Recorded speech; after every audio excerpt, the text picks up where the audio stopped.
Now from our military analyst, Stephen Ganyard. And Stephen, James got into it in his piece right there. Vladimir Putin seems driven by grievance against the West and his vision of Russian greatness. He does, George. You know, President Biden talked about his belief that that Putin wants to reestablish the Soviet Empire. You know, some of the speeches we heard earlier this week out of Putin were absolutely stunning. He trashed Stalin. He trashed Lenin. He wasn't very high on communism. He seems to have thought that really where things went off the rails for Russia was in 1917 when the Russian Empire disintegrated. But the Russian Empire included Ukraine, and so in his mind, that's part of what needs to be reestablished. Yeah, it's almost as if he wants to be the czar again. But there have been some signs of cracks inside Russia. We saw those scattered protests. There are also some reports this week of even those among his inner circle raising at least some questions about going into Ukraine. So how isolated at this point do you believe Vladimir Putin is? I think he's isolated because he controls the country so tightly.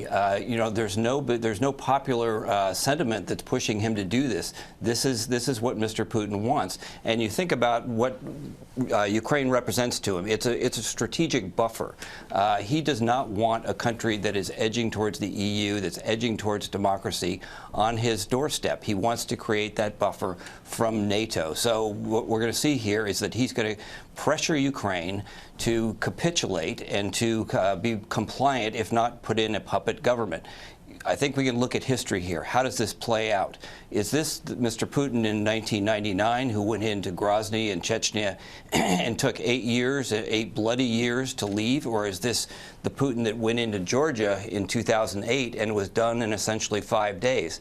Hopefully what happens here is it goes in and somehow a negotiated settlement gets quickly put together because if the Russians go in and try to occupy Ukraine, it's going to be a very, very bloody, long, drawn-out process. Is there any risk that Putin overplays his hand and actually puts his position inside Russia at risk, or is he just so strong that that's not possible? I think he's so strong, George, it's just not possible because the Russian people really aren't going to feel it for a while. The sanctions of the U.S. and NATO allies, the whole world is essentially put in place, take time. That's the problem with sanctions, is time. And Mr. Putin is using that time to consolidate his gains in Ukraine, and they'll say, okay, all done, and he'll expect the rest of the world to lift those sanctions. So it's a race against the sanctions. And then finally, how about the risks of a wider war? As you said, President Biden warned that he wants to reestablish this Russian empire. You've got a lot of neighbors there of Ukraine who are nervous right now. Yeah, George, look at Russia and what it has. It has countries like Belarus and Moldova where you have that strategic buffer. You have water as a strategic buffer. Ukraine, he wants to reestablish as that strategic buffer that will protect him from NATO, to protect him from these wild ideas of democracy and free societies. Stephen Ganyard, thanks very much.